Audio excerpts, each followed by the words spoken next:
berita fitnah banyak sekali. Saya berikan contoh satu. Presiden Jokowi itu PKI.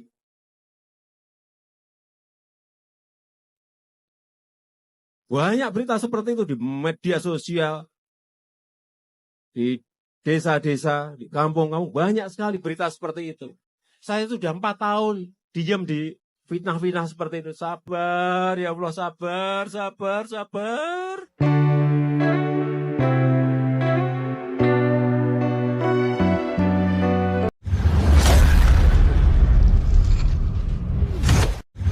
Nah, oke, kembali lagi bersama saya di Movila, dan kali ini saya ada informasi yang sangat menarik sekali untuk kita ulas bersama atau untuk kita bahas bersama atau untuk kita analisa bersama, pemirsa, di mana dipecatnya Jokowi dari PDIP ya. Saya bisa saja katakan bahwa Jokowi itu dipecat karena Megawati takut, pemirsa. Bagi saya ya, karena arus bawah inginkan Jokowi jadi ketua umum PDIP karena sangat layak sekali soalnya. Selain beliau pernah jadi presiden RI bahkan 2 periode, prestasi beliau juga mengembalikan kejayaan PDIP soalnya. Ya cuma kita bukan kayak podcast-podcast dan toko-toko itu yang kerjanya cuma menyebarkan informasi tanpa ada bukti ya. Itulah bedanya pengagum Jokowi atau kita dan mereka. Kita menggunakan ilmu dan data dalam berpendapat, dan sedangkan mereka ya toko-toko yang suka podcast-podcast itu kata Pak Prabowo, dan mereka menggunakan lidahnya yang lihai saja tanpa mencari fakta dan kebenaran dalam berpendapat. Nah, terbukti memang di beberapa kasus akhir-akhir ini tentang Jokowi, semuanya itu kan cuma hanya framing semata saja, pemirsa. Analisa seenaknya, menilai seseorang seenak mulutnya, apalagi didasarkan dengan kebenciannya. Dan ini yang lebih parah, pemirsa. Jangankan salahnya ya, benernya Jokowi saja itu masih saja salah di mata mereka. Masih saja dicarikan cara untuk ditutupi dan di framing seperti selainnya Pak Jokowi itu penjahat bagi rakyat. Ya seperti yang kita lihat lah, dulu Jokowi itu kan bangun infrastruktur. Ya katanya dikritik kan masyarakat tidak makan aspal dan lain sebagainya. Nah giliran Jokowi sekarang ngasih bansos dan Prabowo Gibran ngasih makan siang dan susu gratis. Katanya masyarakat tidak butuh makan siang gratis, ya kan? Pokoknya serba salah loh. Ya sebenarnya saya nunggu media yang kemarin ya, yang ikut memviralkan media asing, OSIS RP yang memasukkan nama Jokowi sebagai finalis terkorup 2024. Soalnya OSIS RP kan sudah klarifikasi, pemirsa. Dan sedangkan media-media lokal, media-media kita di Indonesia itu kan juga ikut memviralkan apa yang sudah ditulis oleh media OSIS RP. Dan hari ini OSIS RP sudah mengklarifikasi apakah media-media seperti Kompas, Detik, Tempo dan lain sebagainya yang sudah ikut juga memviralkan tentang Pak Jokowi yang termasuk katanya tokoh terkorup, apakah akan mengklarifikasi juga seperti selainnya CCRP mengklarifikasi pernyataannya atau menarik pernyataannya?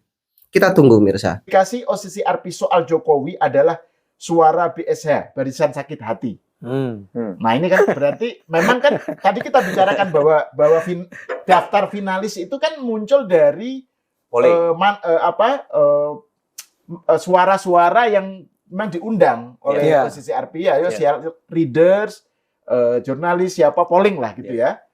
Pertama kita apresiasi ya klarifikasi dari OCCRP ya. Kalimat pertama dari rilis mereka itu adalah kami tidak punya bukti bahwa Jokowi melakukan tindakan korupsi. Itu adalah satu pernyataan yang clear dan itu harusnya disadari oleh masyarakat atau orang yang sudah salah membaca situasi atau orang-orang yang memang ingin memanfaatkan situasi ini untuk kepentingan politik. Karena itu saya melihat, setuju dengan Bang Ade, ini kombinasi dua hal Bang Ade. Membaca, mempelajari sesuatu itu memang sesuatu yang biasanya malas dilakukan oleh orang. Apalagi kalau hatinya sudah diisi benci, diisi kebencian. Saya rasa ini memang residu dari hasil Pilpres kemarin yang mungkin membuat kelompok-kelompok politik kecewa karena merasa bahwa kandidat mereka tidak didukung oleh Jokowi dan akhirnya kalah, dan kemudian memobilisir suara-suara atau kelompok memobilisir para pendukungnya untuk ikut polling, sehingga itulah yang saya sebut sebagai barisan sakit hati. Karena kita tahu di era media sosial seperti sekarang, dorongan untuk orang berpartisipasi aktif di dalam polling seperti ini, kalau biasanya ada tuntutan, entah itu dia marah, kecewa, atau dia betul-betul mencintai. Jadi biasanya. Nah, ini agak aneh juga kalau kita lihat, kalau misalnya diklaim bahwa itu adalah suara representasi suara masyarakat Indonesia, publik Indonesia. Karena pada kenyataannya Pak Jokowi itu approval ratingnya masih di atas 75%. Jadi pertanyaannya, kalau masyarakat Indonesia 75-83% itu puas dan percaya dan suka dengan kepemimpinan Pak Jokowi, maka yang ikut polling ini mewakili suara siapa? Yang 20. Ini suara siapa?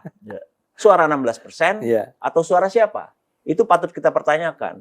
Kemudian hal lain yang memang harus kita perhatikan juga adalah bahwa ini ada kelemahan metodologi, dan itu diakui oleh OCCRP bahwa mereka mengakui di dalam rilis terbaru, poin kedua, bahwa kami menyadari bahwa nominasi atau penghargaan ini sering disalahgunakan untuk kepentingan politik. Dan itu tepat yang terjadi saat ini. Orang-orang yang tidak suka dengan Jokowi, orang-orang yang dendam dengan Pak Jokowi, orang-orang lawan politik Pak Jokowi itu menggunakan momen ini, ajang penghargaan ini untuk menyerang Pak Jokowi. Dan kita juga bersyukur akhirnya OCCRP mengeluarkan rilis ini. Menurut saya ini harus disampaikan kepada publik seluas-luasnya, terutama kepada mereka yang tidak membaca, yang tidak tahu informasi, yang malas untuk melakukan riset, termasuk juga kawan-kawan media, Bang Ade. Ini sangat mengecewakan. Bagaimana yang kita tahu, karena saya juga background-nya adalah wartawan, biasanya sebelum menulis itu kita melakukan riset, kemudian menjelaskan seluas-luasnya kepada masyarakat. Tugas media kan itu kan, memenuhi hak masyarakat untuk tahu dengan memberikan informasi selengkap-lengkapnya, sehingga masyarakat itu punya informasi yang cukup untuk memahami satu masalah atau mengambil keputusan terkait dengan masalah tadi. Nah, ini tidak terjadi. Jadi di satu sisi ada mobilisasi kebencian dari kelompok-kelompok lawan politik. Yang kedua, media yang seharusnya menjadi penjaga rasionalitas publik tidak memberikan penjelasan yang cukup memadai dan larut di dalam gelombang atau genderang kebencian yang dimainkan oleh para kelompok anti Jokowi. Nah, ini sesuatu yang mungkin saya pikir ini jadi pelajaran yang sangat penting bagi Indonesia untuk dalam aspek kedewasaan kita dalam berpolitik, dalam berdemokrasi gitu loh.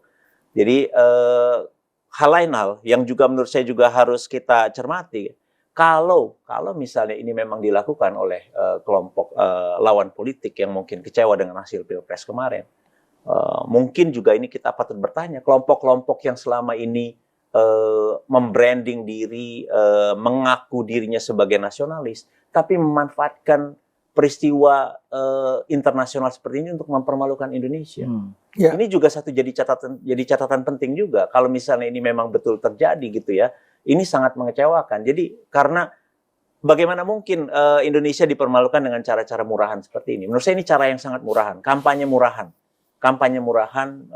yang mempermalukan Indonesia. Tidak ada dasarnya, tidak ada faktanya, tidak ada datanya. Kalau misalnya seperti disebutkan menurut kriteria OCCRP tadi, apakah Pak Jokowi korupsi? Tidak ada kasusnya. Apakah melanggar HAM? Tidak ada kasusnya. Apakah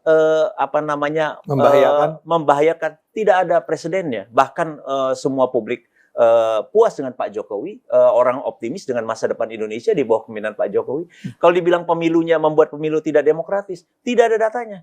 Pemilu kita berlangsung secara demokratis, secara dibilang aman dan demokratis. Jadi tidak ada dasar sama sekali. Jadi sekali lagi masyarakat harus adil. Kita harus adil dalam melihat sesuatu. Sebenarnya kita hanya menginginkan itu. Kenapa kita menyampaikan pernyataan itu adalah kita ingin masyarakat proporsional. Jangan mau diadu domba, jangan mau dimobilisasi, jangan mau dimobilisir oleh kelompok pembenci, barisan sakit hati, yang memang nggak habis-habis urusannya, sakit hatinya.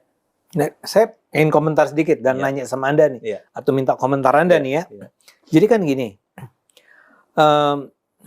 pertama, premisnya adalah OCCRP tidak sedang ingin mengatakan bahwa Jokowi itu korup. Ya. Dia bikin barangkali kesalahan yang blundernya adalah bikin finalis itu. Ya itu ya. Tapi dia tidak pernah ada satupun kalimat. Jadi even before si penjelasan rilis yang terbaru dari OCCRP ini, tidak pernah ada satupun kalimat dari OCCRP yang menuduh bahwa Jokowi itu adalah salah seorang pemimpin korup. Betul. Saya berprasangka baik. Jadi OCCRP tidak berniat untuk menjatuhkan nama Jokowi. Termasuk semangat saya bilang, saya tidak terlalu nyaman ketika sejumlah teman Jokowi itu menyerang OSIS RP Menurut saya sebagai salah agen apalah. Itu target serangan yang keliru. Target serangan yang keliru, because bukan OSIS RP. Yes, bahwa mereka misuse, OSIS RP itu disalahgunakan. Itu yang dikatakan. Betul. Jadi ada OSIS RP bikin pernyataan begitu, terus ada nama Jokowi di situ sebagai finalis, kecil gitu, di box kecil, terus diamplifikasi, disebut seakan-akan itu adalah temuannya OSIS RP. Iya, betul. Dan OSIS RP menyadari itu, makanya di klarifikasinya dia sebut kita menyadari ada misuse terhadap ini. Pertanyaan saya satu hal, kenapa ya? Kenapa ternyata kemudian ada semacam sikap kolektif? Kita mulai dari media dulu nih, karena yang menyampaikan kepada publik media kan. Media massa kan biar gimana pun kita nggak mungkin mengatakan media massa di Indonesia itu anti Jokowi, enggak. Ya, ada sih yang anti gitu ya. Tapi kan mayoritas enggak lah. Mayoritas kan cukup adil, fair gitu kan. Kok bisa ketipu? Kan ada loncatan ya. OSIS RP mengeluarkan laporannya di website dia. Oke. Kemudian diberitakan oleh media massa di Indonesia. Kenapa hampir semua? Saya nggak tahu. Barangkali ada yang benar. Saya nggak tahu. Kayaknya sih nggak ada. Tapi semua media besar yang memberitakan itu seragam, kurang lebih seragam, kurang lebih ya. Ada yang kalimatnya itu OSIS RP menyatakan Jokowi sebagai presiden korup. Ada yang bilang masuk dalam daftar finalis, ya, bla bla bla bla. Tapi kurang lebih sama. Dan kurang lebih semua mereka itu kayaknya tuh kesannya kayak mengambil dari satu sumber ini itu rilis yang atau saya apa mau bilang. gitu ya. Mungkin Is it mungkin orchestrated. begitu? Jadi orchestrated gitu kesannya. Jadi wartawannya udah males. Ini ada bahan mentah bahasa Indonesia Bahasa Indonesia. Tinggal di copy paste begitu gitu. Karena kalau dia masuk dulu, nih gini, saya kan juga pernah jadi wartawan kan, di sama nih kita. Dan kebetulan saya belajar jurnalistik. Kan kewajiban kita tuh, kalau lu punya data, lu ada sebuah informasi baru, try to verify this. Ngeceknya kemana? Disiplin verifikasi. Disiplin verifikasi. Itu kayak di tingkat 1 kita jadi belajar jurnalistik, itu jangan pernah lu nulis tanpa lu verifikasi dulu. Ya. Dan ini gampang ceritanya. Masuk ke website, cari, memang saya bilang tadi, yang nggak langsung dapat, tapi memang harus nyari dan pasti ketemu. Pasti ketemu. Nggak mungkin nggak ketemu kalau masuk ke website itu. Tapi kenapa sih? Ada juga yang masuk ke website dan membatasi diri pada itu, Bang, finalis itu. Jadi seakan-akan pengumumannya OSIS RP bahwa pemenangnya adalah yang diputuskan mereka sebagai orang yang man of the year terkorup adalah Bashar Assad, itu yang tidak ada. Yang tidak ada di finalis. Tidak ada di finalis Bashar al-Assad. Malah yang menang malah nggak ada. Enggak, justru itu. Ini saya mengembangkan, saya jadi wartawan nih. Klik OSIS RP, berat nggak? Depannya kan cuman Bashar, nggak Assad, bla bla bla ya. Ini terus klik lagi ke dalam, klik lagi gitu. Baru ketemu terus kolom finalis itu. Kalau saya tuh pada klik ketiga barulah ada di halaman besar itu di pojok kanan gitu ya. Nah ini yang menurut saya Bang, merespon Bang Ade. Kalau misalnya media bersikap adil, netral atau objektif, seharusnya klarifikasi OSIS RP ini ditulis sama banyaknya dengan tulisan mereka atau sama porsinya dengan tulisan mereka sebelumnya yang misleading tadi. Harusnya maksudnya begitu. Gimana? Ini kalau klarifikasi yang terbaru OSIS RP harusnya ditulis dengan cara yang sama dengan baik secara kuantitas maupun kualitas dari kolom, dari segi infografis.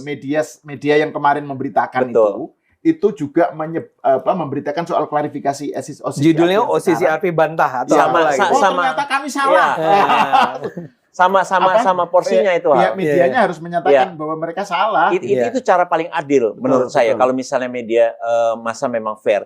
Kalau memang itu tidak dilakukan, maka kita patut menduga jangan-jangan apa yang dikatakan Bang Ade bisa jadi benar. Ada soal orkestrasi, ada soal kemalasan untuk melakukan verifikasi, ada keinginan untuk bersikap sensasional dengan menebarkan berita-berita sensasi untuk mengejar pembaca atau viewer Dan di online. Dan gitu. berita sensasional belakangan ini kan atau bulan-bulan terakhir ini kan nyerang Jokowi. Ya, Pokoknya betul. sesuatu yang nyerang Jokowi itu pasti banyak pembacanya. Betul. Jadi ada 3 kemungkinan itu Bang Ade. Jadi kalau misalnya media tidak memberikan porsi yang sama dengan ketika mereka menyerang atau menuliskan berita ini dengan cara yang salah tadi, artinya kita patut menduga juga ada pertanyaan juga terkait dengan 3 tuduhan tadi. Ya. Jadi ini adalah satu hal yang sangat serius menurut saya, Bang. Tapi satu hal, saya mau bilang gini supaya orang juga jangan sampai salah tangkap tentang apa yang kita katakan di sini. Saya paling tidak, mungkin saya rasa Anda juga tidak sedang menuduh bahwa media-media Indonesia itu dengan sengaja, dengan sengaja sama-sama kompakan menghancurkan Jokowi, menyerang Jokowi. Saya nggak percaya itu. Itu yang saya bilang. Kan medianya sendiri bukan media yang anti Jokowi. Ya, wartawan-wartawannya, taruhlah Anda bilang, tapi kan ini lebih sensasional dong kalau mengatakan bahwa. Ya, seperti apa komentar kalian pemirsa, tulis di kolom komentar. Dan sekali lagi pemirsa, jangan lupa tekan tombol subscribe-nya biar kalian juga tidak ketinggalan ya informasi-informasi terbaru dari channel ini. Dan salam demokrasi dan salam NKRI.